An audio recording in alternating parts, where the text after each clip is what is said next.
Tidak ada kata terlambat Benar untuk memulai. Indonesia emas. Selamat bertemu kembali bersama podcast Satu Kata. Saya, Gwen Sarya, akan mengangkat tema problematika pendidikan di Kalimantan Barat dan bagaimana solusi itu penanganannya. Sebagaimana kita ketahui bahwa tantangan dunia pendidikan di seluruh Indonesia, umumnya, khususnya Kalimantan Barat, mulai dari tingginya angka ke sekolah, ketimpangan distribusi dan kualitas tenaga pendidik,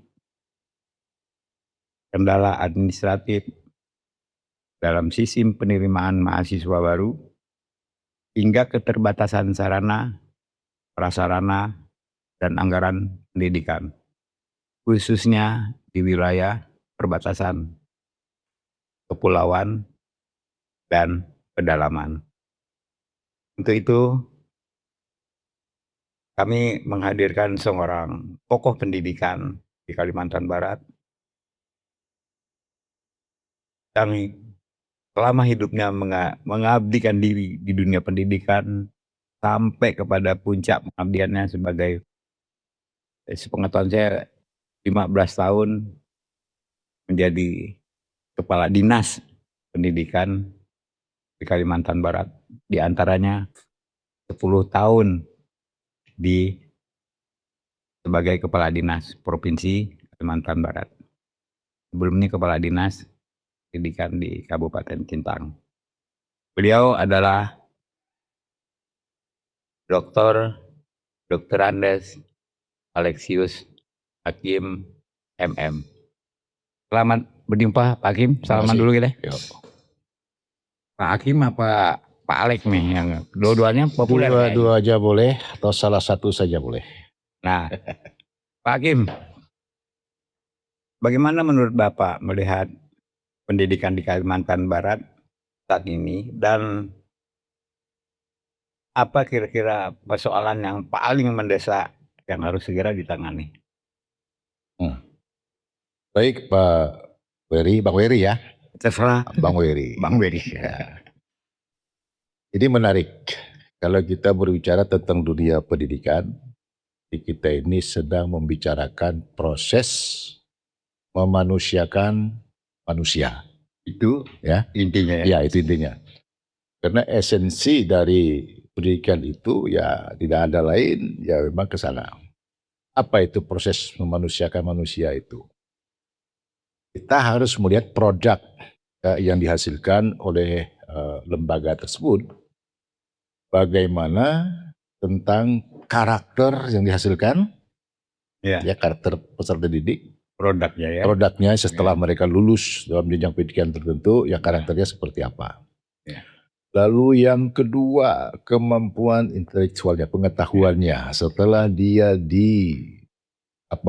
diasah, diasuh, dididik atau diapalah namanya di dalam lembaga itu, bagaimana tingkat pengetahuan. Lalu, akademisnya.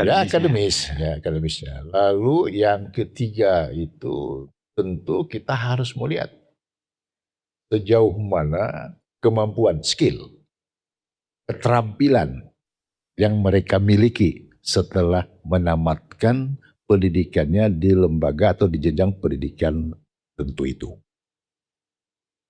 Hanya 3 sebetulnya. Yang saya sebutkan tadi. Cuman kalau kita jabarkan, nah ini persoalannya lagi panjang. Contoh, tadi untuk sudah menghasilkan 3 dari itu, 3 itu poin ya, penting tadi. itu panjang sekali. Tadi sudah sedikit Bang Wery sampaikan kepada saya tentang persoalan misalnya bagaimana ini anak kita sudah banyak yang putus sekolah. Bagaimana tentang infrastruktur pendidikan kita dan lain-lain tadi sampai kepada sistem penerimaan mahasiswa baru, termasuk anggaran tuh kan gitu. Nah, saya harus menjawabnya dengan 2 kata. Karena kita pada podcast satu kata, saya jawabnya 2 kata, yaitu tentang 5 dan K. Jadi apa 5K? K yang pertama itu tentang ketersediaan layanan pendidikan. Kalau kita berbicara tentang ketersediaan layanan pendidikan, berarti kita berbicara infrastruktur, ya kan? Nah, apakah ketersediaan ruangannya cukup? Apakah semua jenjang pendidikan yang ada di Kalbar ini sudah semua memadai, mulai dari jenjang SD, SMP, SMA, SMK, dan seterusnya. Sampai keterjangkauan. Sampai ke daya. Jadi ini harus kita lihat tentang ketersediaan layanan itu. Bagaimana melihatnya? Oh gampang. Tidak ada sulit. Cari di statistik, ya kan, di Badan Statistik BPS, berapa angka partisipasi murni dan berapa angka partisipasi kasar setiap jenjang pendidikan yang ada. Nah, saya barusan melihat catatan, ya kan, pendidikan yang terbaru gitu. Jadi saya punya data gitu. Nah, angka partisipasi murni ya untuk Kalimantan Barat ini tercatat itu untuk SD 95,65%. Tinggi itu Pak. Lumayan tinggi. Sedangkan SMP baru 72,48, SMA SMK baru 57,60%. Bayangkan, kalau 57,60 berarti kan ada 43% anak kita yang belum masuk di SMA. Kan gitu logikanya. Lalu SMP sendiri tadi berapa nih? SMP itu 72,48. Berarti ada 20,8% dari jumlah anak sekolah, usia sekolah yang tidak bisa bersekolah di SMP. Nah kalau kita lihat persentasenya 20% kecil. Tapi kalau kita hitung berdasarkan jumlah usia sekolah yang ada di Kalimantan Barat, berarti sangat banyak yang belum terlayani. Itu baru kita berbicara tentang ketersediaan layanan. Artinya itu menyangkut kaitan ketersediaan. Sebab penyebabnya. Ya, jadi nanti penyebabnya itu kan mungkin daya tampung kurang. Atau mungkin nanti kita berbicara tentang keterjangkauan. Kayak yang kedua. Ya. Keterjangkauan layanan pendidikan itu karena ada luasnya Kalimantan Barat. Ada 2 hal. Terjangkau dari sisi jarak. Ya. Terjangkau dari sisi biaya. Ini gitu. Ya. Terjangkau dari sisi jarak, kita berbicara jauh dan dekat layanan pendidikan. Ya kan, yang bisa melayani masyarakat, yang bisa melayani anak kita. Terjangkau dari sisi biaya berarti mahal dan murah layanan yang kita berikan. Ya. Kalau mahal itu berarti mengakibatkan anak pasti banyak putus sekolah. Ya. Ya bukan berarti di sana harus berbayar, bukan. Ya. Mungkin karena jaraknya terlalu jauh tadi sehingga menimbulkan beban biaya, cost-nya tinggi gitu. Ini yang harus kita pikirkan ya melalui pemerintah gitu. Lalu yang ketiga itu tentang kualitas daripada layanan. Ya kan? Berbicara kualitas ini banyak hal. Ya kualitas gurunya, ya kan? Kualitas layanan daripada pemerintah setempat, macam-macam ini. Ya kualitas dari masyarakat sekitar tentang pemahaman tentang dunia pendidikan. Ini yang harus juga ikut mendongkrak, ya kan, pendidikan kita ini mungkin dia tidak maju. Bukan mendorong dia maju, mendorong tidak maju gitu. Cara berpikirnya yang mungkin terbalik gitu. Itu yang kedua. Yang ketiga. Ya kualitas. Lalu ada kesetaraan. Kesetaraan layanan. Keempat. Ya, kesetaraan layanan ini kan keinginan kita bahwa layanan pendidikan di suatu tempat, katakanlah kota, ya, kota, provinsi, kota, kabupaten, dan mungkin di kecamatan, harapannya kan harus sama layanannya. Harus setara. Nah sekarang kita kira-kira ini fakta di lapangan ini. Fakta, kenyataan. Kenyataannya apakah sama? Perasaan saya tidak ada. Ada itu di situ ya kan faktanya. Ya, faktanya jadi kita udah fakta. Ini juga harus jangan sampai lolos ini dari tantangan gitu. Ini jangan sampai lolos dari sorotan pemerintah gitu, untuk menangani hal itu. Lalu yang terakhir kelima tentang kepastian layanan. Kepastian layanan ini artinya pemerintah harus mampu memastikan bahwa usia SD itu kalau dia masuknya 1000 kelas 1, nanti tamat kelas 6 itu juga harus 1000. Harus dipastikan itu. Berarti tidak ada yang putus. Jangan sampai itu bagaimana memastikan itu gitu. Begitu juga yang SMP. Harus dipastikan ada 2.000 masuk SMP tahun ini. Ya 3 tahun kemudian itu juga harus 2.000 tamat. Artinya dia tidak putus. Begitu juga SMA dan SMK. Nah ini artinya kita harus bisa memberikan kepastian. Nanti solusinya ya saya kira dari masing-masing K ini ada solusi gitu. Nah, contoh misalnya, tadi kalau kita berbicara tentang infrastruktur, ya pemerintah harus berani menganggarkan. Ya kan? Untuk supaya ketersediaan layanan tadi terpenuhi. Mungkin tambah ruang kelas, atau mungkin membangun sekolah baru dan sebagainya. Nah itu, lalu untuk yang keterjangkauan, ya kan? Nah ini juga kita harus membuka mata, ya pemerintah itu. Jangan hanya sekedar mendengar, lihat di lapangan. Anak kita ini sampai dari rumah ke sekolahnya ini kira-kira bagaimana? Apakah menimbulkan kos yang tinggi bagi anak sendiri atau bagaimana? Apalagi kalau harus nyebrang sungai. Nyebrang sungai, ya kan? Ini kan nggak bisa diukur, ini lebih berbahaya lagi kalau sampai menghilangkan nyawa gitu dan seterusnya. Kualitas gitu ya gitu. Sekarang kalau dulu kan ada yang namanya standar nasional pendidikan, saya nggak tahu. Ya sampai saat ini apakah SNP itu standar nasional pendidikan itu masih diberlakukan atau tidak? Kan itu ada untuk mengukur. Sekarang ini. Ya. Kalau dulu dipakai. Waktu zaman Pak. Zaman saya juga ada. Jadi misalnya guru kita, ya kan, yang S1 berapa, yang belum S1 berapa, supaya bagaimana supaya S1-nya apa, yang belum S1-nya di S1, bagaimana caranya kan gitu. Artinya kan ditingkatkan. Itu menyangkut kualitas. Nah, begitu juga misalnya kualitas pembelajaran di kelas, apa yang diperlukan? Ya mungkin sekarang ini kan ada yang namanya panel digital ya. Yang untuk menangani katanya kekurangan guna sebagainya, mungkin itu kita kan berbicara ke sana ke depan. Nah, jadi ini semua harus dipikirkan.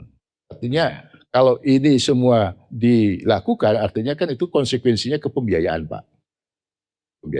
Pembiayaan ini sendiri yang katanya 20% itu kira-kira serius nggak? Pemerintah menganggarkan 20% itu, gitu. Ini yang harus kita lihat. Jangan sampai 20% itu termasuk juga gaji dan sebagainya. Kalau itu juga dihitung masuk dalam komponen 20%, ya persoalannya tidak akan selesai, gitu. Nah, lalu yang tentang kesetaraan. Kesetaraan ini saya kira ya kita tidak boleh lagi lah untuk membeda-bedakan. Kan?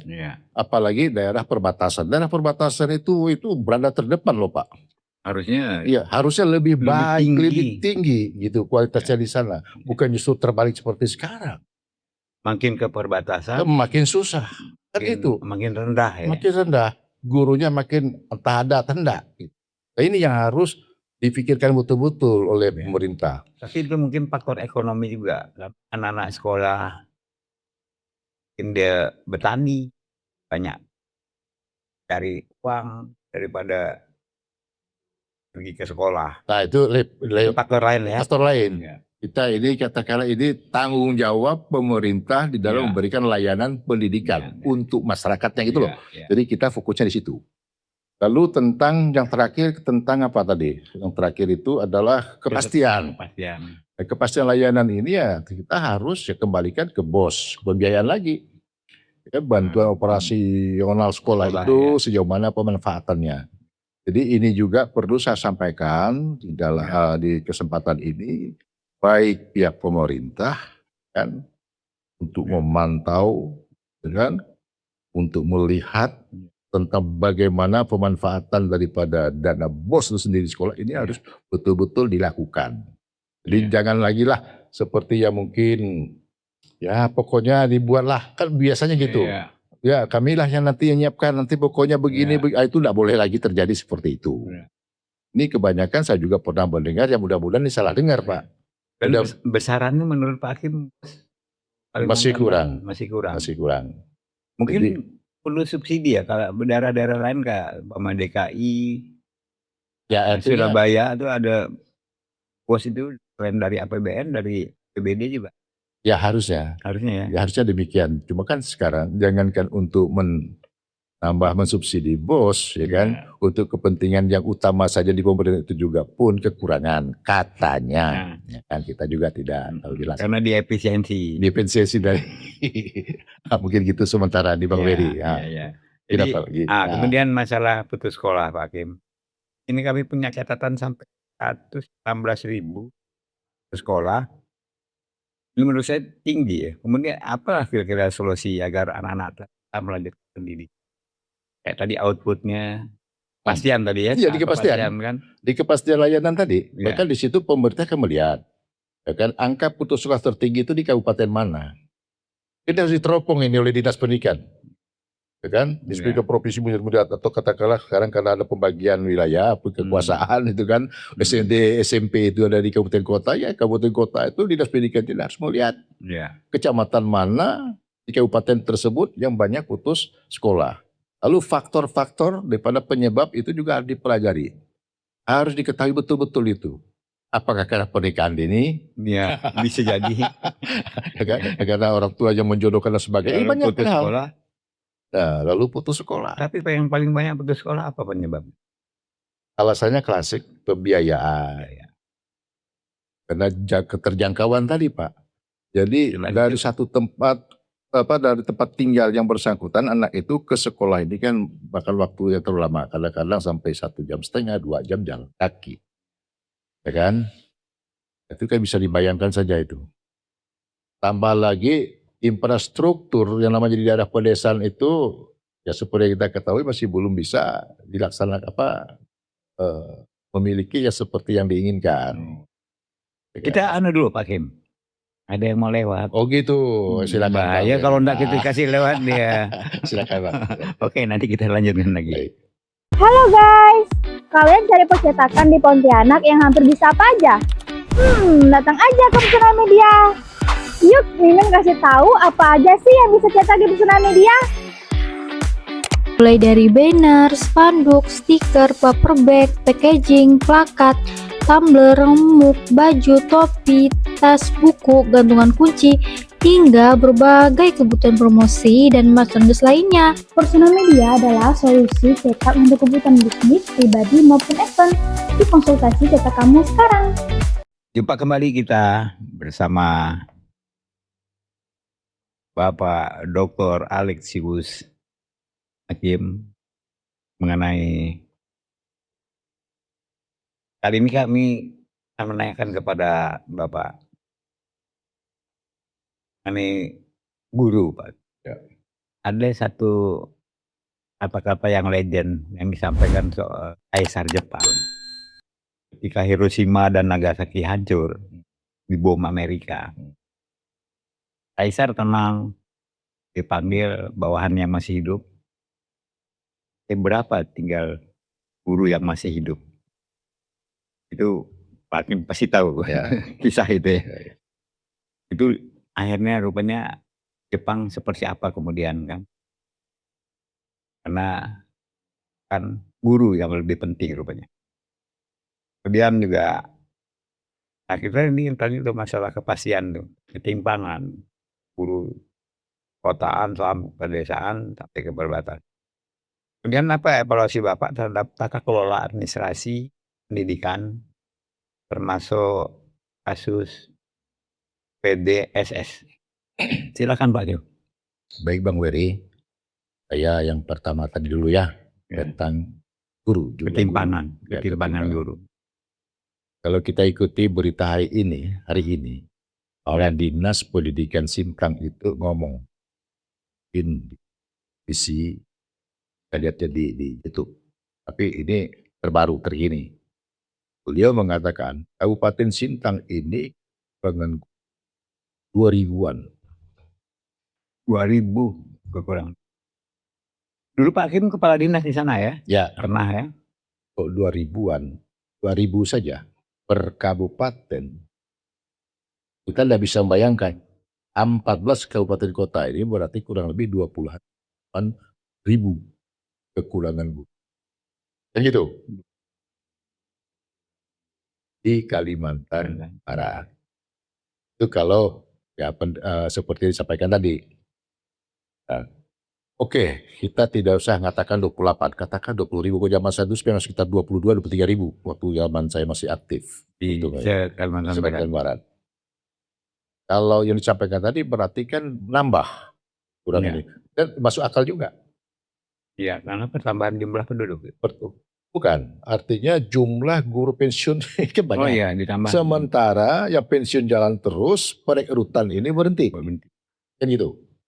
Tidak setiap tahun mau rekrut guru. Iya. Kalau ada perekrutan itu juga jumlahnya tidak signifikan. Iya. Tidak mampu menutupi kekurangan yang ada.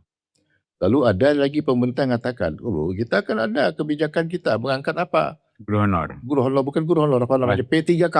P3K. Ya, P3K itu hanya perubahan status. Yang tadinya guru honor di situ juga dihitung, ya kan? Iya, bukan penambahan. Bukan sih. penambahan. Jadi yang bersangkutan itu memang udah ngajar di situ, tapi statusnya guru honor. Ya. Ditingkatkanlah status yang bersangkutan menjadi guru P3K. Kan nggak nambah itu barang. Itu pun kontrak ya. Itu dia. Nah, kalau memang itu dijadikan alasan untuk menambah guru. Saya kira bukan begitu. Jadi solusinya tidak ada cara lain, memang kita harus bagaimana supaya berapa jumlah pensiun guru, ya sejumlah itu juga yang harus kita bisa tidak. Dan ya sebetulnya kita juga ya menyadari seperti yang Bang Wery sampaikan tadi, kan bukan hanya Kaisar Jepang sebetulnya ya, Iya. kita juga pemerintah kita juga paham tentang itu. Kita bisa melihat sendirilah, bisa nggak kita membayangkan kalau guru itu tidak ada, pendidikan itu tidak ada, apa yang akan terjadi dalam sebuah bangsa, kan betul. Tak akan mungkin kita bisa bertumbuh kembang. Dan tidak akan mungkin kita bisa melaksanakan kegiatan yang hari ini, ya podcast satu kata ini, tidak akan mungkin kita bisa melakukan itu. Ini kan teknologi yang kita lakukan ini. Teknologi ini harapannya untuk mampu menjawab tantangan yang dihadapi oleh manusia sekarang ini, kan gitu. Paling tidak kita bincang-bincang sekarang yang saya nggak tahu mungkin besok lusa barang ini sudah bisa didengar oleh masyarakat luas gitu.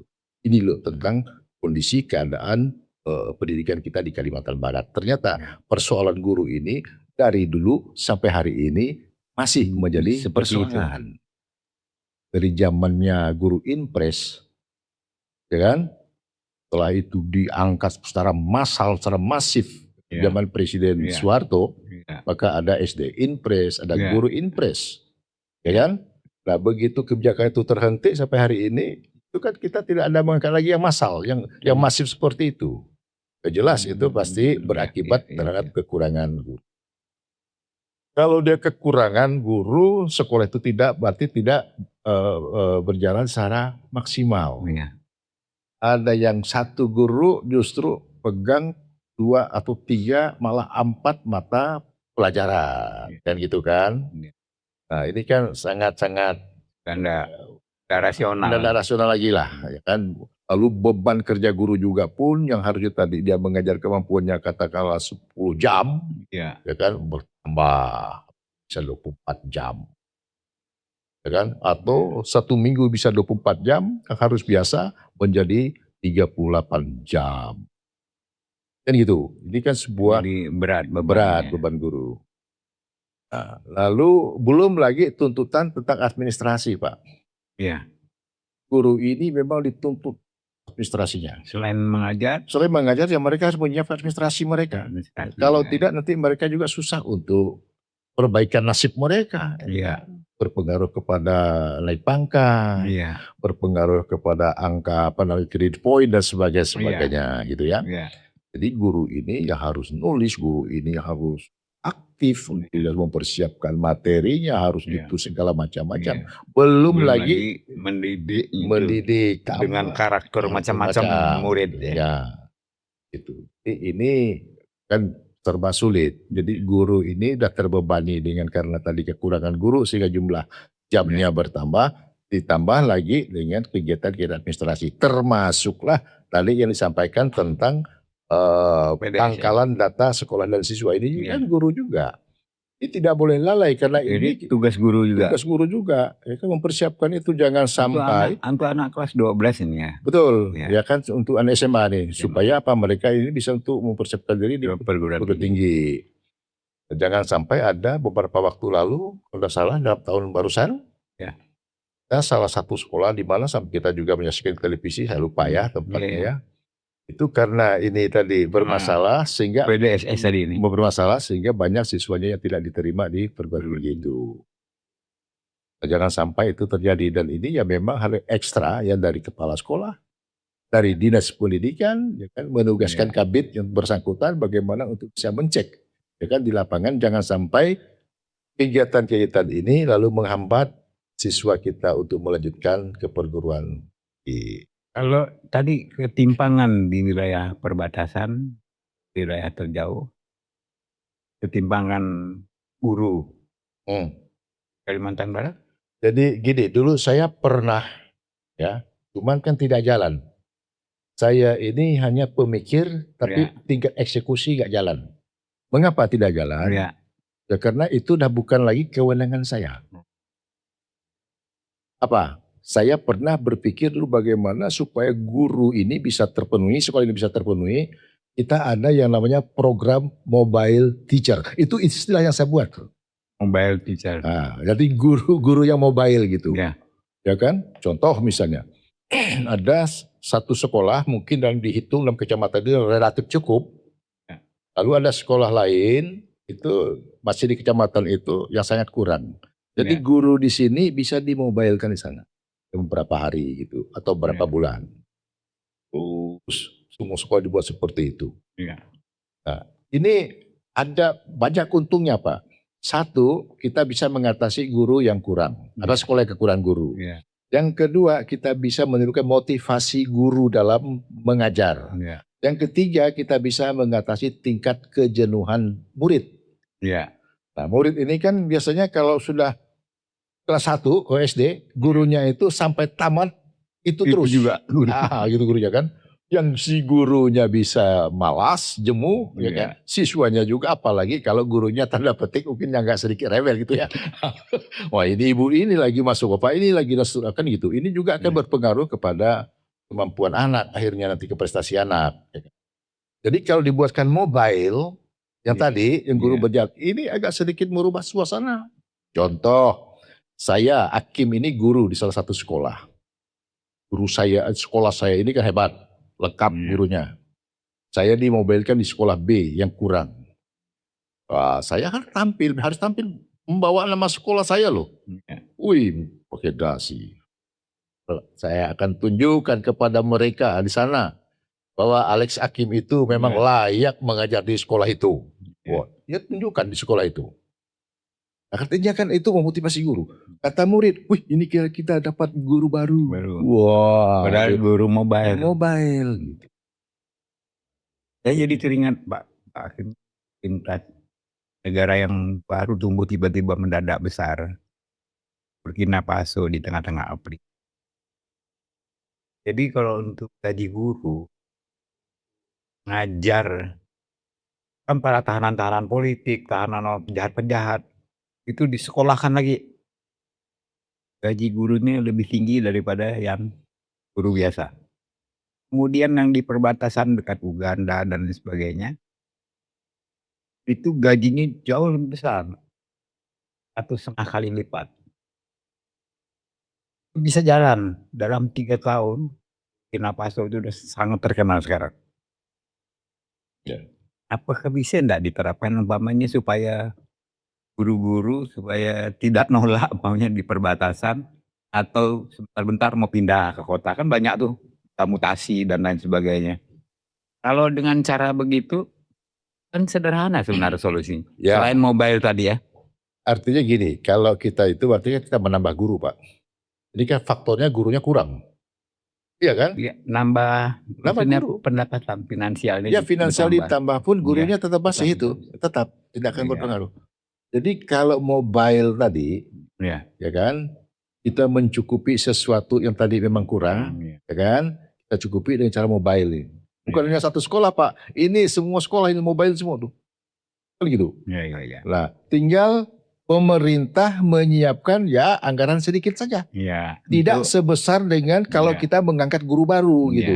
Ini efisien sih, lebih efisien ya. Lebih efisien. Paling gitu. Transport dengan saya sedikit lagi ya mungkin uang saku mereka selama mereka di sana kan sedikit. Nah, ini salah satu yang bisa diupayakan sebetulnya. Ya. Daripada mengangkat guru baru itu jauh lebih tinggi pembiayaan yang dikeluarkan.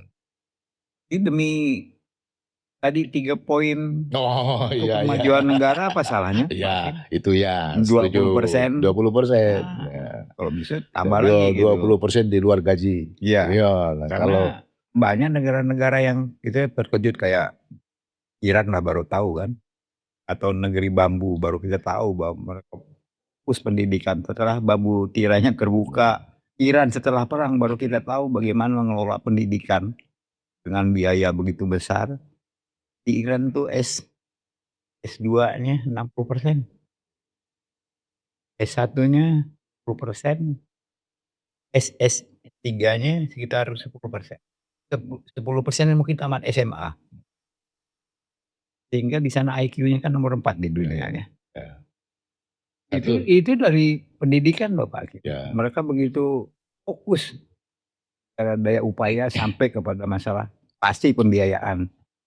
ya sebetulnya ya kita tidak usah terlalu jauh melihat Iya. sampai ke sana. Cukup di Singapura saja. Korea. Singapura tidak ada sawah loh, Pak. Iya.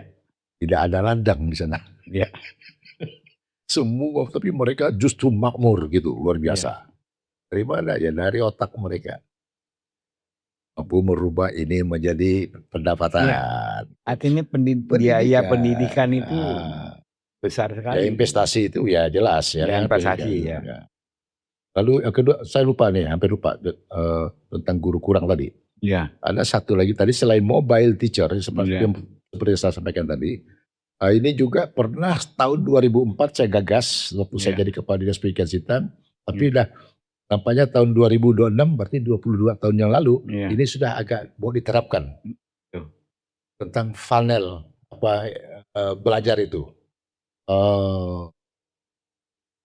Gunakan televisi besar, ya kan? IT. Ya, menggunakan IT. Iya. Nah, ini salah satu, Pak. Iya. Jadi sekolah itu diberikan televisi, ya kan? Nanti pembelajarannya itu gurunya dari Jakarta sana. Ya, ini kan program pemerintah Hasta Cita. Iya, di situ. Itu tahun 2004, Pak, saya berpikir itu di Sintang dulu. Saya sudah ingin mencoba bahwa Sintang itu saya bagi 4 zona. Setiap zona itu lain-lain anunya. Ya kan? Termasuk disiapkan tadi. Jadi itu program Hasta Cita Pak Prabowo yang diteruskan dari Pak itu. Jadi presiden sebelumnya, kemudian sayang pengadaan barangnya bermasalah, Nadiem itu kan. Nah, satu itu, yang kedua Pak, yang kedua itu tadi ya. Itu memang infrastruktur juga berpengaruh ya, jadi harus ketersediaan. Ya kan. Sinyal ketersediaan listrik. Itu 2004 Pak Hakim udah menggagas itu. Udah. Baru sekarang direalisasikan sama Presiden Prabowo. Terima kasih Pak Presiden. Saya setuju itu. Jadi gurunya pasti cukup itu. Karena pasti cukup karena modalnya hanya modal funnel tadi. Dan gurunya banyak pasti. Gurunya banyak gitu. Dan gurunya pasti udah yang dipilih hebat-hebat. Berdasi semua dia gitu. Itu solusi juga ya Pak Hakim. Ya, soal satu solusi gitu. Kan masalahnya Pak Hakim ada yang mau lewat. Bahaya nih iklan nih Pak Hakim. Oh gitu, baik ya. Silakan Pak. Kita bertemu kembali nanti berikutnya.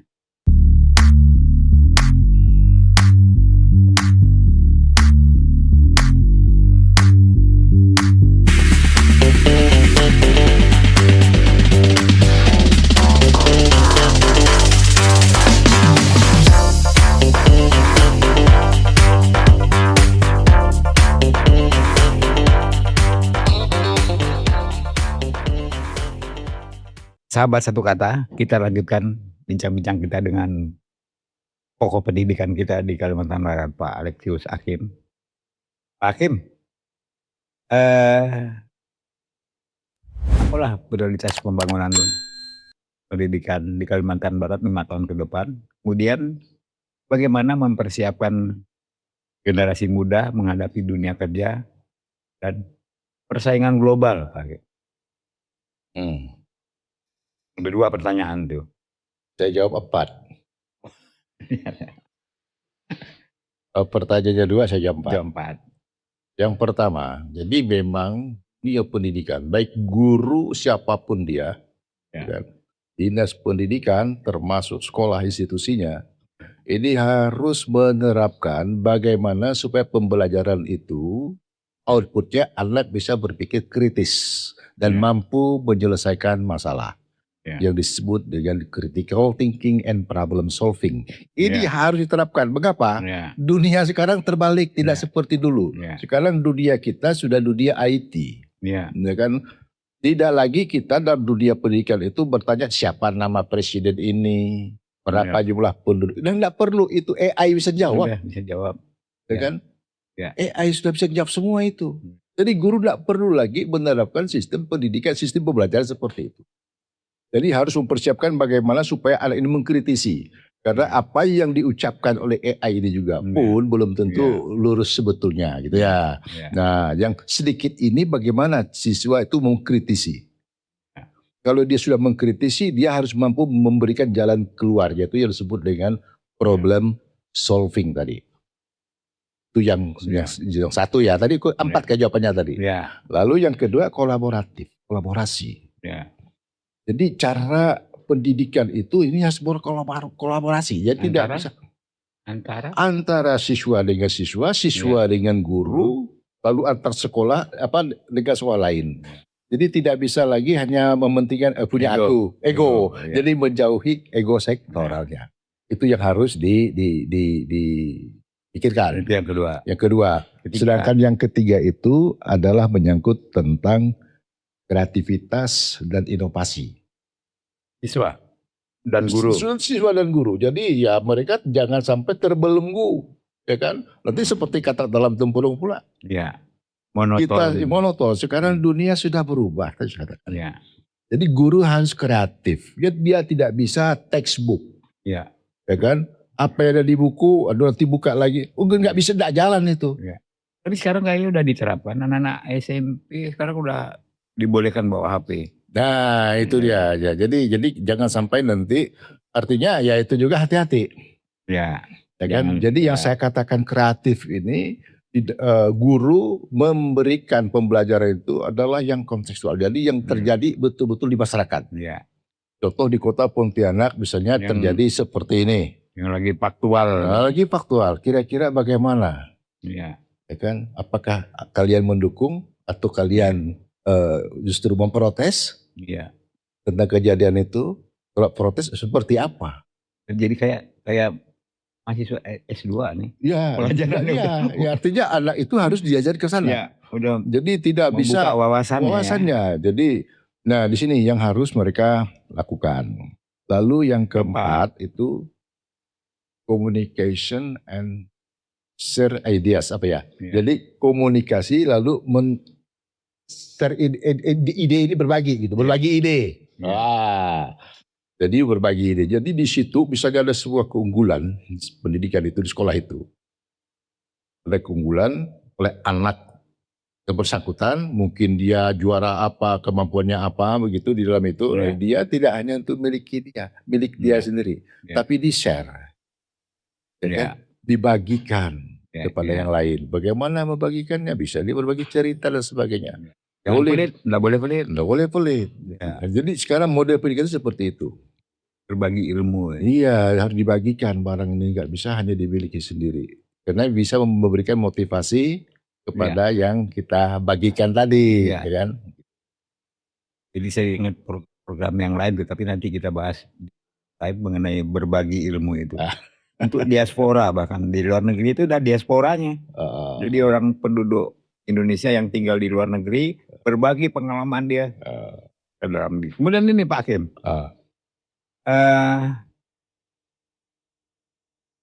apalah kira-kira peran masyarakat untuk meningkatkan pendidikan di Kalimantan Barat, kualitas pendidikan, peran masyarakat. Kemudian yang kedua, saya dua lagi, mudah-mudahan jawabannya 4. Jika Pak Hakim diberi kewenangan menyusun kebijakan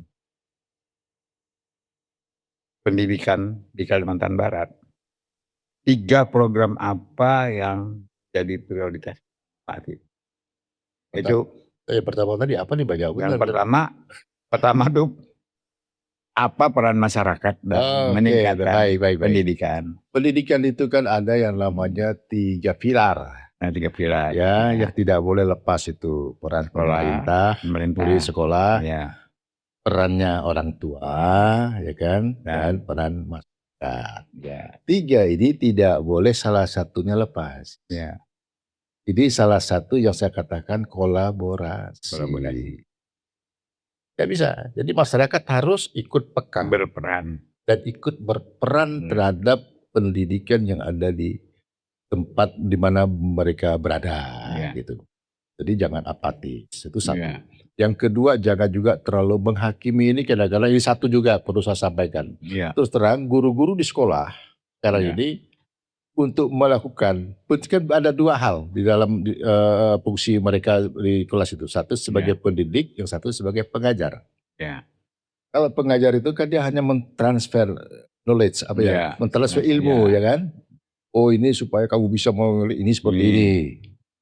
Mendidik itu kan menyangkut karakter, ya kan? Ya. Nah, sekarang kadang-kadang kalau sudah menyangkut karakter, ini ada 2 hal. Ya. Jadi dalam undang-undang kekerasan alat itu, ya kan, ada verbal dan non verbal. Ya. Nah, ini guru lalu ketakutan, mau ngomong terlalu keras, takut. Akhirnya membiarkan. Ini juga jadi persoalan. Ya. Ya kan? Jadi udahlah, terserah kamulah, nanti Saya saya dulu Pak Kim udah SMA malah. Termasuk anak nakal kali ya, sering dipukul sama guru. ya Anak nakal. Tapi alhamdulillah saya sampai ke S2 sekarang. itu zaman dulu kan. Tapi kalau sekarang Nggak boleh. masuk penjara. Masuk penjara dia. Jangankan pakai yang Non-verbal. kata-kata non-verbal tadi juga bisa masuk. Maka ya semasa tambah lagi ada, saya nggak tahu bagaimana cara mereka menerjemahkan kurikulum Merdeka ini. Ya mudahan saya salah, tapi ini fakta lagi di lapangan. Ya. Sepertinya ini pendidikan kita, anak-anak ini baik SD, SMP, SMA tidak ada istilah tidak naik dan tidak ada istilah tidak lulus. Karena beberapa tahun terakhir ini naik semua. Lulus semua. Nah, ini kan kembali ke mutu nanti. Ya. Ya kan? Nah, jangan sampai menaikkan rata-rata lama belajar masyarakat, lalu kualitas dikorbankan. Ini saya sebetulnya agak sedikit harus seiring dengan kualitas. Jadi saya jarang mendengar ada yang tidak naik kelas. Jarang mendengar ada yang tidak lulus. Semua naik, semua lulus. Semua nilainya tinggi. Jadi ini perasaan sih bagus sih. Lalu yang kedua, apa tadi yang Bapak sampaikan? Jika Pak Hakim diberi kewenangan menyusun kebijakan pendidikan di Kalimantan Barat, 3 program apa yang menjadi prioritas utama Pak Hakim? Ya, kita kan melihat jika diberi kewenangan. Ya, kita kembali ke persoalan tadi. Infrastruktur pendidikan ini masih bermasalah di Kalbar. Ya. Ini menyangkut tentang pemerataan pendidikan. Ya, guru. Kan lalu yang kedua itu tentang kualitas pendidikan kita. Itu menyangkut guru, menyangkut dan sebagainya. Yang ketiga itu tentang tata kelola pendidikan, Pak. Tata kelola pendidikan ini masih juga bermasalah. Jadi 3 hal ini. Itu yang jadi nanti kalau Pak Hakim ini diajak dilibatkan untuk memikirkan itu, 3 ini dulu untuk 5 tahun ke depan. Tapi Pak Hakim harus jadi anggota DPR. Iya. Enggak harus, Pak. Enggak harus. Kalau enggak, yang penting pemerintah mau dengar. Pemerintahnya kan sekarang banyak yang enggak mau dengar. Beda punya program sendiri. Itu persoalan. Jadi harus jadi anggota DPR. Supaya mau dengar. Jadi kita sering-sering di podcast satu kata. Harus sering. Ini Pak Hakim ada pertanyaan-pertanyaan, tapi jawabannya singkat Pak Hakim. Iya. Pak Hakim jawab singkat. Tapi kan nggak boleh panjang-panjang. Yang ini khusus nih. ini kalau perlu 1 kata aja jawabannya. Saya nanti nyebutkan materinya, Pak Hakim jawab 1 kata atau 2 kata, 3 kata lah paling banyak. Kita mulai ya Pak Hakim ya. Boleh. Saya hanya menyampaikan kata kunci. Tanggapan Pak Hakim. Pak Hakim memberikan tanggapan, saya sampaikan kata kunci. Kita mulai Pak Hakim ya. Yuk. Anak putus sekolah. 0. 0. Nol. 0. Oke. Guru daerah perbatasan. Setara. Pendidikan gratis? Harus. Harus. Sekolah digital. Sekolah digital wajib. PDSS dan SNBP. Harus. Untuk mereka melanjutkan ke perguruan Perguruan tinggi. tinggi. Pendidikan kejuruan Atau vokasi. Pendidikan vokasi. harus bersaing. Saing ya. Karena ini menyangkut dunia kerja. Merdeka belajar. Harus. Indonesia Emas 2045. Ini dia. Jawabannya panjang pendek nih. Pendek lagi. Yang ini terakhir pertanyaan nih boleh panjang. Panjang aja lah nih. Kayaknya saya pengen ini jawab agak panjang nih. Apa Indonesia yang Emas. Anda buat hari ini, kalau kita persiapkan baik, maka insya 2045 itu Indonesia Emas bisa capai. Jadi investasinya Ya memang harus ada. harus mulai Hari dari sekarang. ini. Hari ini Tidak ada kata terlambat benar untuk memulai. Indonesia Emas. Rata-rata kalau saya baca di negara-negara maju sekarang, mereka mempersiapkan itu 20 tahun.